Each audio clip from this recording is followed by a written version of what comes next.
నమస్తే, welcome to Andhraprabha TV. నేను సౌజన్య. చిరంజీవి గారు ఈ మధ్యకాలంలో అంటే పెద్ద పెద్ద సినిమాలు అనేటువంటి ఏవైతే సినిమాలు ఉన్నాయో సో ఆ ప్రతి సినిమా ప్రీ రిలీజ్ ఈవెంట్లో ఆయన హాజరవుతున్నారు. సో అలానే లైలా సినిమాలో హాజరయ్యారు. At the same time Brahmanandam అనేటువంటి సినిమా ప్రీ రిలీజ్ ఈవెంట్లో కూడా ఆయన అటెండ్ అవ్వడం జరిగింది. సో అటెండ్ అయిన తర్వాత కొన్ని కామెంట్స్ చేయడం జరిగింది.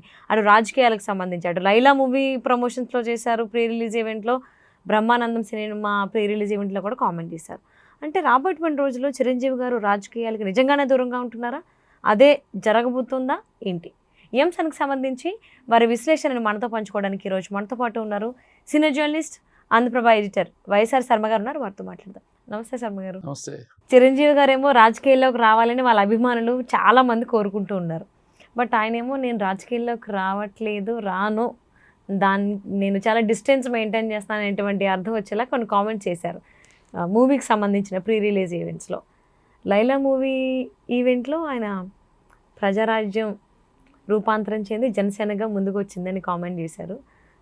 మళ్ళీ బ్రహ్మానందం మూవీ ప్రీ రిలీజ్ ఈవెంట్లో నేను రాజకీయాలకు దూరంగా ఉంటాను. సో రెండు చోట్ల ప్రస్తావించారు రాజకీయాలకు సంబంధించి. నిజంగానే అదే మాట మీద ఆయన ఉండగలుగుతారా, ఉంటారా, ఫ్యాన్స్ ఉంచుతారా? యాక్చువల్లీ చిరంజీవి గారు ఈ వారం రోజుల్లోనే 2 సందర్భాల్లో వార్తల్లోకి వచ్చారు. ముఖ్యంగా తెలుగు రాష్ట్రాల్లో, జాతీయ స్థాయిలో ఆయన అభిమానుల్లో కూడా. ఎట్లాగంటే ఉన్నట్టుండి మొన్న ఒక సినిమా ఫంక్షన్లో ప్రజారాజ్యం పార్టీని ప్రస్తావించారు after long time. Prajarajyam party ఎప్పటి Prajarajyam party? That was 2008, 2008 August 26 అనుకుంటా ఆయన ప్రజారాజ్యం పార్టీ స్థాపించారు. అదొక పెద్ద సంచలనం. ఆ రోజు పెద్ద బహిరంగ సభ ఆయన మాట్లాడారు. ప్రజారాజ్యం పార్టీ ఆదర్శాలు అదొక కొత్త వేవ్ని క్రియేట్ చేసింది. సరే, ఆ తర్వాత ఇదంతా ఉమ్మడి ఆంధ్రప్రదేశ్ రాష్ట్రంలో. ఆ 2009లో అసెంబ్లీ ఎలక్షన్స్ వచ్చినాయి, లోక్సభ అసెంబ్లీ ఎలక్షన్స్. అసెంబ్లీ ఎలక్షన్స్లో 18 సీట్లు సంపాదించారు. 18 సీట్లు, 18% ఓట్లు. అది కూడా ఒక సంచలనమే.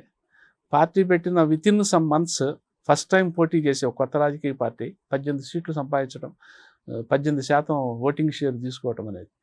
సరే, తర్వాత కాలక్రమంలో నెక్స్ట్ 2011లో 2008 పార్టీ స్థాపన, 2009 ఎన్నికల్లో గెలుపు. ఆ తర్వాత 2 years, 1.5 year, 2 yearsలో అంటే 2011లో ఆ పార్టీని కాంగ్రెస్లో విలీనం చేశారు. విలీనం చేసి కేంద్రంలో కాంగ్రెస్ ప్రభుత్వంలో మంత్రి అయిపోయినారు. అట్లా ప్రజారాజ్యం పార్టీ డోర్స్ క్లోజ్ అయినాయి. ఇక ఆ తర్వాత తాజాగా పవన్ కళ్యాణ్ గారు జనసేన పార్టీ పెట్టడం, ఆయన తెలుగుదేశంతో పొత్తు కుదుర్చుకోవటము, మొదటిసారి ఎన్నికల్లో పోటీ చేయకుండా కేవలం ప్రచారం చేయటం, ఇవన్నీ మనకు తెలిసిన చరిత్రే. సో జనసేన ఇప్పుడు కూటమి ప్రభుత్వంలో పవన్ కళ్యాణ్ గారు చాలా కీలకమైన పాత్ర పోషించారు. ముఖ్యంగా ఎన్డీఏ కూటమి, ఏపీలో ఎన్డీఏ కూటమి ఆవిర్భావంలో ఆయనదే కీలక పాత్ర. తెలుగుదేశం దాని దావన అది ప్రచారం చేసుకుంటూ ఉన్నది ఎన్నికల ప్రచారానికి. జనసేన దాని దారిని అది పోతూ ఉన్నది, బీజేపీ దాని దారిని అది పోతూ ఉన్న సందర్భంలో ఈ వైసీపీ గవర్నమెంట్ హయాంలో చంద్రబాబు నాయుడు గారు అరెస్ట్ కావటం, ఆ అరెస్ట్ అయిన నేపథ్యంలో పవన్ కళ్యాణ్ గారు వెళ్ళి రాజమండ్రి సెంట్రల్ జైలుకి వెళ్ళి ఆయన పరామర్శించి వచ్చి బయటికి రాగానే అప్పటికప్పుడు యాక్సిడెంటల్గా ఆయన అనౌన్స్ చేసేయటము. ఇక ఆ తర్వాత మొత్తానికి బీజేపీని కూడా మరి ఢిల్లీ వెళ్ళి ఆయన బతిమాలాడా, బామాలాడా, డిమాండ్ చేశారా, అదిరిచ్చారా, బెదిరిచ్చారా, ఏపీలో లేకపోతే ఇక నూకలు జల్లవనే సీన్ క్రియేట్ చేయగలిగారా, ఇవన్నీ పక్కన పెడితే మొత్తానికి అప్పటిదాకా బీజేపీ కూడా ఏం చేయాలో సైలెంట్గా ఉన్న నేపథ్యంలో ఆ థర్డ్ పార్టీగా బీజేపీని కూడా ఈ తెర మీదకి తెచ్చి 3 పార్టీలతో కూటమిని ఫార్మేట్ చేయడంలో పవన్ కళ్యాణ్ గారు సక్సెస్ అయినారు. ఆ తర్వాత ఎన్నికల్లో కూడా మనకు తెలుసు కూటమి గెలిచింది. అందులో జనసేన కూడా 100% విజయం సాధించింది. ఇది నడుస్తున్న చరిత్ర. ఇక ఇప్పుడు అందరి కళ్ళు చంద్రబాబు నాయుడు గారు రూలింగ్, ఆయన priorities, Pawan Kalyan how he behaves, how he manages his portfolio. ఆయన పంచాయతీరాజ్ శాఖ తీసుకున్నారు, గ్రామీణాభివృద్ధి, ఇటువంటివి తీసుకొని ఆయన పందా ఎట్లా నడుస్తున్నది అనేది ప్రజలు కీన్గా అబ్జర్వ్ చేస్తున్న సందర్భం. ఎందుకంటే చంద్రబాబు నాయుడు గారి పాలన తెలుసు, కానీ ఆయన సీనియర్ మోస్ట్ పాలిటీషియన్ కాబట్టి, ముఖ్యమంత్రిగా చేశారు కాబట్టి అనుభవం ఉంది. వేరే పవన్ కళ్యాణ్ గారు ఫస్ట్ టైం ఎమ్మెల్యే అయినారు, ఫస్ట్ టైం మినిస్టర్ అయినారు, పైగా డిప్యూటీ సీఎం, సో ఈయన మీద ఎక్కువ కళ్ళు ఉంటాయి. ఉమ్, ఉమ్. అది మన నిఘా అని మనం చెప్పుకోనక్కర్లేదు, కానీ ఆసక్తి. అవును. How he will be different from other politicians, how he will be different from one Jagan, from one Chandrababu Naidu, like that. అవును. ఏమి ఈ నేపథ్యంలో హైదరాబాద్లో మొన్న ఉన్నట్టుండి ఒక సినిమా ఫంక్షన్లో చిరంజీవి గారు మాట్లాడుతూ, ప్రజారాజ్యం పార్టీ ఆ, మన జనసేన పార్టీయే మీకు తెలుసు, గతంలో నేను ప్రజారాజ్యం పార్టీ పెట్టా కదా, ఆ జనసేనే ప్రజారాజ్యం నుంచి పుట్టుకొచ్చింది. సో ఒకప్పటి ప్రజారాజ్యం, ఇప్పుడు జనసేన. అన్నదమ్ములే కాబట్టి అంటే అన్నయ్య చేయలేదు నేను చేస్తాను, రీస్టార్ట్ చేస్తానని కూడా స్టార్ట్ చేసి ఉండొచ్చు. ఎస్, ఆ చొరవతోనే తమ్ముడు పెట్టిన పార్టీ కాబట్టి, అరే నేను 2008లోనే పెట్టాను కదా పార్టీ, అప్పుడు ఆ పార్టీ ఆశయాలు ఇప్పుడు ఈ పార్టీ ఆశయాలు ఒకటే, సో ప్రజారాజ్యం పార్టీయే బేసు జనసేనకి అని చెప్పి ఆ చనువుతో ఆయన ఒక ఒరవడిలో చెప్పుకొచ్చారు. జస్ట్ ఒక 2-3 వాక్యాలే మాట్లాడారు. ఏమి అది అప్పుడు బాగా వైరల్ అయింది, బాగా న్యూస్ ప్రొజెక్ట్ అయింది. ఏమి సో దాని మీద ఏమైందంటే తర్వాత దాని మీద విశ్లేషణలు రకరకాలు. ఏంటి అంటే చిరంజీవి గారు ఢిల్లీ లెవెల్లో, so he wants to be active as a politician. ముఖ్యంగా సంక్రాంతి పండుగ అప్పుడు కిషన్ రెడ్డి గారు అక్కడ ఢిల్లీలో ఒక ఫంక్షన్ ఏర్పాటు చేస్తే ఆయన ఈయన ఇన్వైట్ చేయటము, ఏమి ప్రధాని మోడీ గారితో సమానంగా పక్కన మోడీ గారు ఈయనకి చిరంజీవి గారికి అత్యధిక ప్రాధాన్యత ఇచ్చి ఆయనతో పాటు పక్కన నడిపించడము ఆ ప్రోగ్రాంలో. ఇవన్నీ స్క్రీన్ మీద చూసిన వాళ్ళకి అరే చిరంజీవికి చాలా ప్రయారిటీ ఇచ్చారే. ఇంకా పైగా హోస్ట్ కిషన్ రెడ్డి గారు, ఆయన సెంట్రల్ మినిస్టర్, తెలంగాణలో బీజేపీ ప్రెసిడెంట్, ఆ ఫంక్షన్ నిర్వహించింది ఆయనే. అసలు ఆయన ఒక అడుగు వెనకన నడుస్తుంటే ముందు మోడీ గారు, మోడీ పక్కన చిరంజీవి గారు. చూడండి ఆ సీను చూస్తే ఎట్లా అనిపిస్తుంది, అరే చిరంజీవి గారికి ఢిల్లీలో ఒక ఎర్రతివాసి పరిచినట్టే అనిపిస్తుంది అనమాట. ఈవెన్ ప్రమాణ స్వీకారం టైంలో కూడా చిరంజీవి గారికి ఎంత ప్రిఫరెన్స్ ఇచ్చారో మోదీ గారు మనం చూసాం చాలా సందర్భాల్లో కూడా. ఈవెన్ జగన్మోహన్ రెడ్డి హయాంలో కూడా చిరంజీవి గారిని ఎక్కువ ప్రిఫరెన్స్ చేశారు. జగన్మోహన్ రెడ్డిని కూడా పక్కన పెట్టి ఆ స్టేజ్ మీద అవి కూడా చూసాం వీడియోస్. అది గతము. ఇప్పుడు కొత్తగా గవర్నమెంట్ వచ్చిన తర్వాత ముఖ్యంగా బీజేపీ, తెలుగుదేశము, జనసేన ఒక కూటమిలాగా ఫామ్ అయింది గవర్నమెంట్ నడుపుతున్న సందర్భంలో చిరంజీవి గారు అట్లా నడిస్తే డెఫినెట్గా వేరే సంకేతాలు ఎడతాయి, న్యాచురల్గానే పెడతాయి. సో మీడియా కూడా దాన్నే ప్రొజెక్ట్ చేసింది. సో ఇది మరి చిరంజీవి గారికి కొంచెం ఎంబరాసింగ్ అనిపించిందో లేకపోతే ఏమో కానీ, మళ్ళీ మొన్న ఇంకొక సినిమా ఫంక్షన్లో దాని మీద క్లారిటీ ఇచ్చారు. మీడియా వాళ్ళని, అంటే మీడియా ఫీల్ అవుతున్న దాన్ని పటాపంచలు చేయటం తన ఉద్దేశంగా చెప్పారు. ఆయన మాటలను బట్టి అర్థమైంది. ఏమని, నేను రాజకీయాల్లో ఈ జన్మకి ఇక రాజకీయాల జోలికి నేను పోయే అవకాశం లేదు. ఏమి నేనేదో ఢిల్లీలో మోడీ గారి పక్కన నడిచినంత మాత్రాన నేనేదో రాజకీయ పదవులు ఆశిస్తున్నట్టు కానీ, ఏమి వాళ్ళు కూడా నాకేదో రాజకీయంగా నన్ను ఏదో ఉపయోగించుకోవాలనుకుంటున్నట్టు కానీ అదేమీ లేదు. నేను అయితే రాజకీయాలకి పూర్తిగా దూరము.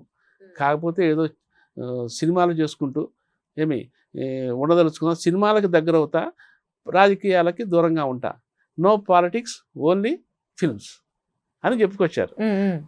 చెప్తూనే ఎందుకు ఆయన ఓన్లీ ఫిల్మ్స్ అని ఎందుకు అన్నారంటే అది కన్విన్సింగ్గానే ఉంది ఆయన చెప్పింది.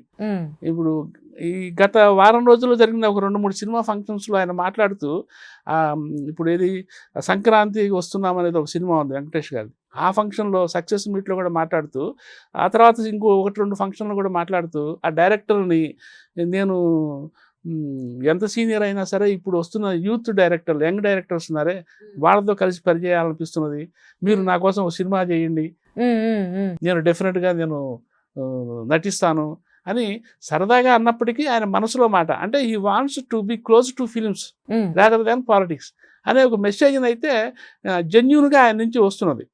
దాన్నే ఆయన ఓపెన్గా ఎక్స్ప్రెస్ చేశారు. పైగా ఇంకేమన్నారు, నేను అనుకున్నవి ప్రజారాజ్యం పార్టీ ద్వారా నేను ఏదో చేయాలనుకున్నానో అవి పవన్ కళ్యాణ్ చేస్తాడు, నా తమ్ముడు పవన్ కళ్యాణ్ ఉన్నాడు, ఆయన ఒక రకంగా ఆయన నా రాజకీయ వారసుడు అన్నట్టు చెప్పుకొచ్చారు. ఆయన చేస్తారు, ఆయన జనసేన చేస్తుంది అని చెప్పారు. తద్వారా ఏంటంటే చిరంజీవి జాతీయ స్థాయిలో ఇప్పటిదాకా ఏంటి, చిరంజీవిని రాజ్యసభ మెంబర్ చేస్తారు, రాజ్యసభ మెంబర్ చేసి ఓ మంత్రి పదవి ఇస్తారు, మంత్రి పదవి ఇచ్చి పవన్ కళ్యాణ్ని, చిరంజీవిని, ఈ మెగా బ్రదర్స్ ఇద్దరిని ఏపీలో అంటే దక్షిణాది రాష్ట్రాల్లో బీజేపీ స్ట్రాంగ్ అవ్వటానికి రాజకీయంగా వాళ్ళ సేవల్ని వినియోగించుకుంటారు అనేది ఒక ఎనాలిసిస్ నడుస్తున్నది బాగా. దానికి కూడా ఆయన ఫుల్ స్టాప్ పెట్టారు. అంటే ఇక చిరంజీవి గారు రాజకీయ ప్రవేశం అనేది ఆ ప్రజారాజ్యంతోనే ఎండ్ అయిపోయినట్టు, ప్రజారాజ్యంతో మొదలై తర్వాత కేంద్రంలో మంత్రిగా ముగించడంతోనే ఎండ్ అయిపోయినట్టుగా మనం భావించాలి. ఇక ఆయన వారసుడిగా పవన్ కళ్యాణ్ ఒక్కరే తన యాస్పిరేషన్స్ ఫుల్ఫిల్ చేస్తారు అని చెప్పడం ద్వారా బహుశా ఇటువంటి పుకార్లకి, ఇటువంటి ప్రచారాలకి ఆయన శాశ్వతంగా ఫుల్ స్టాప్ పెట్టినట్టుగా మనం భావించవచ్చు. అంటే చిరంజీవి గారు నేను రాజకీయాలకు దూరంగా ఉంటాను అనడం ఇది మొదటిసారి కాదు. ఇంతకుముందు కూడా పలు సందర్భాల్లో అయినా నేను రాజకీయాలకు దూరంగా ఉంటాను అని అన్నారు. కానీ రాజకీయాలు మాత్రం ఆయన వదలట్లేదు. ఇప్పుడు ఫైనల్లీ ఏది జరగాలంటే అదే జరుగుతుంది. సో ఈయన ఎంత రాజకీయాలు వద్దనుకున్నా రాజకీయాలు మాత్రం ఈయన వెంటాడుతూనే ఉన్నాయి. ఈయన పేరుతో ఏదో ఒక సందర్భంలో ఈయన పేరు ఖచ్చితంగా వస్తుంది. ఈ వాదన కూడా ఉంది. ఇప్పుడు చిరంజీవి గారు ఎంత నిర్ద్వందంగా ప్రకటన చేసినా ఢిల్లీలో బీజేపీ వాళ్ళు అండ్ మోడీ అండ్ టీము ఈయన్ని రాజకీయాలకు దూరంగా ఉంచగలుగుతారా? రాజకీయాలు చిరంజీవి గారిని వదలవు అనేటువంటి మాట ఉంది. సో ఏం జరగచ్చు అంటారు? నిజంగానే చిరంజీవి గారు ఎంత రాజకీయాలు వద్దు అనుకున్నా రాజకీయాలు అయితే చిరంజీవి గారిని వద్దు అనుకోవట్లేదు. ఇప్పుడు చిరంజీవి గారి స్టేట్మెంట్కి మనమే శంకించనక్కర్లా. ఆయన చాలా చిత్తశుద్ధితోనే ఈ has his own clear idea, అంతవరకు నో డౌట్ ఆయన చెప్పిన దాన్ని బట్టి. తను మాత్రం నిస్సందేహంగా రాజకీయాలకి శాశ్వతంగా దూరంగా ఉండాలనుకున్నారు. కానీ మీరన్నట్టు రాజకీయాలు ఆయన్ని దూరంగా ఉంచుతాయా? ముఖ్యంగా ఢిల్లీలో బీజేపీ తన రాజకీయ ప్రణాళికలో భాగంగా దేశవ్యాప్తంగా ఎవరెవరిని ఎక్కడ ఎలా ఎవరి సేవల్ని ఎట్లా వినియోగించుకోవాలో అట్లా వినియోగించుకుంటుంది. ఇప్పుడు కేరళ నుంచి ఒక సినిమా హీరోని ఢిల్లీలో కేంద్రంలో మంత్రిని చేసింది. ఆ సురేష్ పిల్లయ్యారు ఒక ఆయన సురేష్ యాక్టర్ని.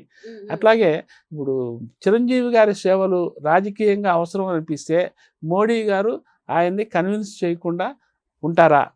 మోడీ గారు స్వయంగా కన్విన్స్ చేస్తే, Modi and Amit Shah both of them ఆ ద్వయం కన్విన్స్ చేస్తే చిరంజీవి గారు నిర్ద్వందంగా తిరస్కరిస్తారా వాళ్ళ ఆఫర్ని? ఎందుకంటే చిరంజీవి గారికి మొహమాటం కూడా ఎక్కువే. ఆయన మొహమాటంతో ఇబ్బంది పడ్డ సందర్భాలు కూడా ఉన్నాయని ఆయనే చెప్తుంటారు. ఈ నేపథ్యంలో మోడీ అండ్ అమిత్ షా ద్వయము బలవంత పెడితే అనే పదం అక్కర్లేదు, కానీ వాళ్ళు కనుక కోరుకుంటే ఈయన వాళ్ళ కోరికని తిరస్కరించే పరిస్థితి వస్తుందా అటువంటిది? మోడీ అండ్ అమిత్ షా పోనీ చిరంజీవి గారు ఒప్పుకోకపోతే పవన్ కళ్యాణ్ వైపు నుంచి ఎవరన్నా ఒత్తిడి తెస్తే మరి పవన్ కళ్యాణ్ కోసమైనా ఈయన తన నిర్ణయాన్ని, సిచ్యువేషన్ డిమాండ్స్ అన్నట్టు, తన నిర్ణయాన్ని పునఃపరిశీలించుకునే అవకాశం ఉంటుందా అంటే టైం హ్యాస్ టు. కొన్ని ఆబ్లిగేషన్స్కి ఎవరేం చేయలేము, ఏదైనా జరగచ్చు. కొన్ని మనం ఎంత గట్టిగా సంకల్పం తీసుకున్నప్పటికీ కొన్ని ఓపెన్ ఆప్షన్స్ ఉంటూనే ఉంటాయి. అవును, చిరంజీవి గారి విషయంలో కూడా మనం దాన్ని అంటే ఆయన అభిమతాన్ని, ఆయన అభిలాషని కాదనటం మన ఉద్దేశం కాదు. ఆయన అభిలాష, ఆయన అభిమతం నిర్ద్వందంగా జరగాల్సిందే అని మనం కోరుకుందాము. కానీ ప్రివైలింగ్ పొలిటికల్ సిచ్యువేషన్స్లో ఏదైనా సాధ్యమే, కొన్ని మన చేతుల్లో ఉండవు అనే ఒక సిద్ధాంతాన్ని కనుక తీసుకుంటే డెఫినెట్గా చిరంజీవి గారి పరిస్థితి కూడా అదేనా అనుకోవచ్చు మనం. సో అంతేండి, మరి రాజకీయాల నుంచి ఎంత దూరంగా ఉండాలి అని అనుకుంటున్నారు చిరంజీవి గారు. మరి రాజకీయాలు చిరంజీవి గారిని దూరంగా ఉంచుతాయనేది భవిష్యత్తులో చూద్దాం. Thank you so much Sharma గారు.